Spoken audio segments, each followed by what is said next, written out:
At kung malambot na hangguin muna natin. Hiwain lang natin sa gitna kagaya nito. At templahan lang natin ng asin at paminta. Din mag-crack tayo ng isang itlog, season with salt and pepper. Dinitabi muna. In a heated pan, saute lang natin itong mga aromatics. Add natin itong atzel at spring onions. At kung mabango na, add na natin itong isang can tuna.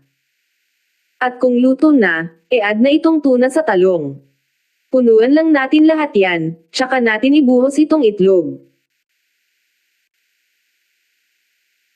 Prituhin lang natin ito until mag-golden brown siya.